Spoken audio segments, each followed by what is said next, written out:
नमस्कार विद्यार्थी मित्रों, निमिष भुगतानी ग्रुप ट्यूशन और रेनेसांस स्कूल में मैं आपका हार्दिक स्वागत करती हूँ। अब हमने अपने अगले तास में ईदगाह गद्य में देखा कि भाई ईदगाह की तैयारी जोरों शोरों से हो रही है। महीना भर से रोज़ों रखने के बाद ईद आई है, सब उत्साह उमंग में है। गांव में लोग ईदगाह जाने की तैयारी कर रहे हैं और सभी लोग खुश है। सारे बच्चे अपनी जेब में कुबेर का धन लेकर मेले में जाने के लिए तैयार हो गए हैं। उसमें दुखी अमीना, हामिद की दादी, खूब दुखी है। हामिद के न माँ है न बाप है। ईद के दिन उसके घर में एक दाना भी नहीं है, फिर भी हामिद ईदगाह जाने के लिए तैयार है। सिर्फ 3 पैसे ही उसकी जेब में है, उसके पास जूते भी नहीं हैं। यह हमने देखा और अमीना उसे मना करे, परंतु हामिद है वो जाने के लिए तैयार है और अमीना है वो ईद को कोस रही है। वहाँ तक हमने देखा। अब उसके आगे अमीना का दिल कचोट रहा है। गांव में बच्चे अपने और देखा था कि भाई अपने अपने पिता के साथ सभी लोग जा रहे हैं और अंत में देखा कि भाई नहीं, आपने देखा कि 3 पैसे हामिद की जेब में है और 5 अमीना के बटुए में है और अल्लाह ही बेड़ा पार लगा, यानी वही हमारी मदद करेगा, ऐसी बात हमने की। तो आगे हामिद भीतर जाकर दादी से कहता है, तुम डरना नहीं अम्मा, मैं सबसे पहले आऊँगा। गांव से मेला चला और बच्चों के साथ हामिद भी जा रहा था। कभी दौड़कर आगे निकल जाता, फिर किसी पैर से नीचे खड़े होकर साथ वालों का इंतज़ार करता। हामिद के पैरों में तो जैसे पर लग गए। वह कभी थक सकता था। बड़ी बड़ी इमारतें आने लगी। यह अदालत है, यह कॉलेज है, यह कलाघर है। आगे चले, हलवाइयों की दुकानें शुरू हुई। आज खूब सजी हुई थी। इतनी मिठाइयाँ कौन खाता है, देखो ना, एक एक दुकानों पर मनो होगी। अब ईदगाह की तैयारी, सभी लोग ईदगाह जाने लगे और हामिद भी अपनी दादी से कहने लगा कि डरना नहीं अम्मा, मैं सबसे पहले आऊँगा। और सबके साथ हामिद भी चल पड़ता है। वो खूब खुश है। वो दौड़कर सबसे आगे पहुँच जाता है, रुक जाता है। फिर वहाँ से शहर शुरू हुआ। बड़ी बड़ी इमारतें आई, अदालत, कॉलेज, कलाघर सभी, और आगे हलवाई की दुकानें भी। आज तो हलवाई की दुकान पर आज कितनी सारी मिठाई है और दुकानों भी कई तरह से सजी हुई है। तो ऐसी रौनक है शहर के रास्तों की और मेले की। सहसा ईदगाह नजर आई। इमली के घने वृक्षों की छाया है, नीचे पक्का फर्श है, उस पर जाजिम बिछी हुई है। रोजेदारों की पंक्तियाँ एक के पीछे एक न जाने कहाँ तक गई है। यहाँ कोई धन और पद नहीं देखता। इन ग्रामीणों ने भी वजू किया और पिछली पंक्ति में खड़े हो गए। कितना सुंदर संचालन है, कितनी सुंदर व्यवस्था। हजारों सिर एक साथ सिजदे में झुक जाते हैं, फिर सब एक साथ खड़े हो जाते हैं, मानो भातृत्व का एक सूत्र समत्व आत्माओं को एक कड़ी में पिरोए हुए है। अब तो कि ईद के मेले में क्या हो रहा है, तो ईद के मेले में तरह तरह की चीज़ें, दुकानें और मनहलाव के साधन हैं। सभी देखते कि ईदगाह पर पहुंचकर सभी गांव वाले वजू की और सबके साथ नमाज पढ़ी। नमाज खत्म होने पर सब एक दूसरे से गले लगाए। अब यहाँ बात की है कि भाई सिजदा एक विशेष प्रकार की मुद्रा, सिर से जमीन को छूना। हम अपने सिर को जमीन से छूते हैं और सजदा करते हैं, यानी भगवान को, हमारे ईश्वर को, परमेश्वर को हम नतमस्तक होते हैं। तो इस प्रकार मुस्लिम संप्रदाय है, वो अपने दरगाह जाकर इस प्रकार नमाज पढ़ते हैं और अपना सिर जमीन पर झुकाते हैं। तो इस प्रकार एक साथ सभी लोग इस प्रकार करते, यहाँ कोई बड़ा नहीं है, कोई छोटा नहीं है, सब एक ही है और एक साथ एक कतार में सब जुड़ जाते हैं यानी बैठ जाते हैं। जानो मानो कि भातृत्व का एक सूत्र, भातृत्व यानी सभी लोग भाई है, ऐसा एक सूत्र खड़ा होता है और सब नमाज पढ़कर एक दूसरे को गले भी मिलते हैं। नमाज खत्म हो गई, लोग आपस में गले मिल रहे हैं। अब मिठाइयाँ और खिलौनों की दुकानों पर धावा होता है। ग्रामीणों का यह दल इस विषय में बालकों से कम उत्साही नहीं है। यह देखो हिंडोला, 1 पैसा देकर चढ़ जाओ। कभी आसमान पर जाते हुए मालूम होता है तो कभी ज़मीन पर गिरते हुए। यह चरखी है, लकड़ी की हाथी, घोड़े और ऊँट छड़ों से लटके हुए हैं। 1 पैसा देकर बैठ जाओ और 25 चक्करों का मजा लो। महमूद, मोहसिन, नूरे और सम्मी इन घोड़ों पर बैठते हैं। हामिद दूर खड़ा है। 3 पैसे तो उसके पास है, अपने कोष का 1/3 ज़रा सा चक्कर खाने के लिए नहीं दे सकता। अब हामिद सोचता है, मेले में कई तरह तरह की चीज़ें हैं, दुकानें हैं और मन बहलाव के साधन भी। सभी बच्चों ने हिंडोले और चरखी पर बैठने का आनंद लिया। फिर उन्होंने यानी सभी बच्चे अब मेले का आनंद लेते हैं। मिठाइयों की दुकान पर सभी ने एक साथ धावा बोला। फिर उसके बाद क्या हुआ तो चरखी आई, हिंडोला आया, चरखी पर सभी बच्चे बैठे पर हामिद एक और खड़ा हुआ, क्योंकि 1 पैसे में बैठकर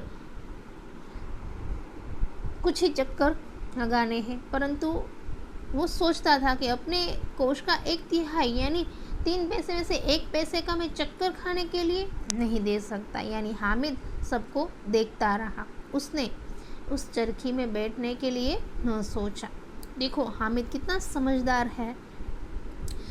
सब चरखियों से उतरते हैं, खिलौने लेंगे। इधर दुकानों की कतार लगी हुई है, तरह तरह के खिलौने हैं। सिपाही और गुजरिया, राजा और वकील, भिस्ती और धोबिन। वाह, लगता है अब बोलना ही चाहते हैं। महमूद सिपाही लेता है, खाकी वर्दी और लाल पगड़ी वाला, कंधे पर बंदूक रखे मालूम होता है अभी कवायद के लिए चला आ रहा है। मोहसिन को भिस्ती पसंद आया, कमर झुकी हुई, ऊपर मशक रखे हुए, मशक का मुंह एक हाथ से पकड़े हुए। कितना प्रसन्न है, शायद कोई गीत गा रहा है, बस मशक से पानी उड़ेलना ही चाहता है।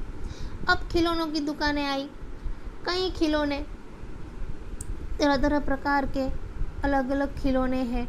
कैसे कैसे सिपाही है, गुजरिया है, राजा, वकील, भिस्ती, धोबन, कई प्रकार के।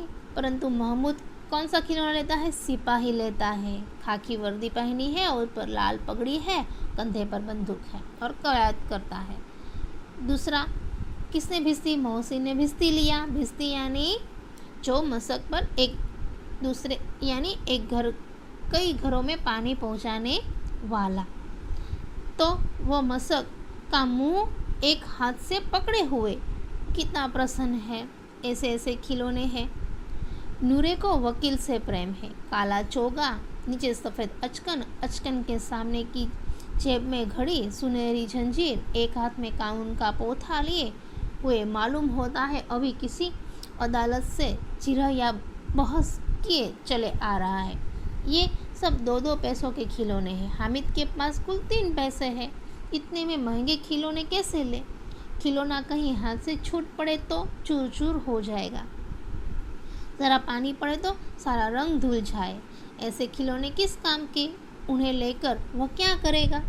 अब नूरे ने वकील लिया। वकील कैसा है? सभी ने अलग अलग तरह के खिलौने लिए। 2-2 पैसों के तो खिलौने थे। हामिद के पास तो सिर्फ 3 ही पैसे थे, किस प्रकार वो खिलौना लेगा? और हामिद सोचता ही कि भाई यह खिलौने यदि हाथ से छूट जाए तो टूट जाएगा, पानी गिर जाए तो रंग धुल जाएगा, फिर खिलौना किस काम का?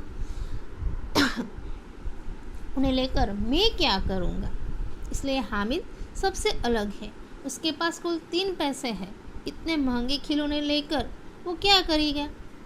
खिलौने भी ऐसे ही हाथ से चूर चूर हो जाए, ऐसे खिलौने लेकर वो क्या करेगा?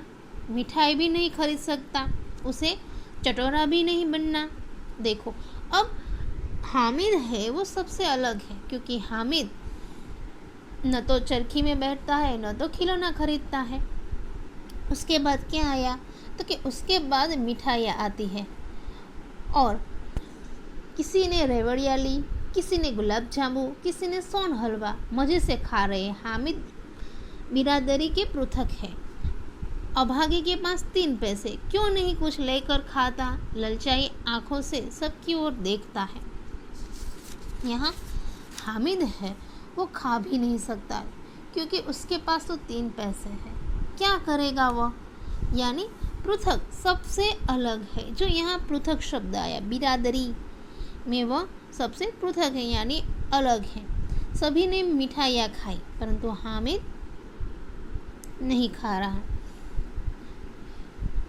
तो यहाँ हमने देखा कि हामिद जो है वो अपने 3 पैसे किस तरह से बचा कर रखता है, यानी वो खिलौना ले तो टूट जाए तो व्यर्थ होगा, चरखी में 2 चक्कर खाने के लिए 1 पैसा कौन देगा, यह सोचकर हामिद अपने पैसे बचाता है और वो मिठाई भी नहीं खा रहा है। तो मित्रों, हमने देखा यहाँ कि भाई अगले दास में हमने हामिद किस प्रकार लोग ईदगाह में जाने की तैयारी कर रहे हैं, फिर हामिद की परिस्थिति क्या है, तो उसके आधार पर हमें कई प्रश्न पूछे जाते हैं। तो कैसे प्रश्न पूछे जाते हैं इसके बारे में मैं आपको बताती हूँ। वो प्रश्न आपको लिखने हैं। एक वाक्य में जो प्रश्न है, रमज़ान के किस दिन ईद मनाई जाती है। पहला प्रश्न है, रमज़ान के किस दिन ईद मनाई जाती है। दूसरा, रोज़े के दिन मुसलमान क्या करते हैं। रोज़े के दिन मुसलमान क्या करते हैं। उसके बाद, रमज़ान ईद के दिन मुसलमान लोग कहाँ जाते हैं। रमज़ान ईद के दिन मुसलमान लोग कहाँ जाते हैं। रोज़ा किसके लिए है। रोज़ा किसके लिए है, तो रोज़ा बड़े बूढ़ों के लिए। इसका जवाब मैं आपको दे देती हूँ। हमने जहाँ तक पढ़ा उसमें से ही इस प्रश्न के उत्तर मिलेंगे हमें। हामिद कैसा लड़का है। उसके बाद, हामिद किसके साथ रहता था। हामिद के पिता की मृत्यु कैसे हुई थी। उसके बाद वाला प्रश्न, हामिद हिंडोले पर क्यों नहीं चढ़ा। महमूद और मोहसिन ने कौन से खिलौने खरीदे। नूरे ने मेले में क्या खरीदा। दुकानों में कौन कौन से खिलौने मिल रहे थे। हाँ, यहाँ तक ही हम रखेंगे। 11 प्रश्न मैंने कहे। अब 2 वाक्यों में कौन कौन से प्रश्न है, तो कि गांव के लोग अपने अपने काम ईदगाह जाने से पहले ही क्यों कर लेना चाहते थे। गांव के लोग अपने अपने काम ईदगाह जाने से पहले क्यों कर लेना चाहते थे। किन अभावों के बावजूद हामिद प्रसन्न था। अमीना ईद को क्यों कोस रही थी। उसके बाद, हामिद चरखी पर क्यों नहीं बैठा। दुकानों में कैसे कैसे खिलौने थे।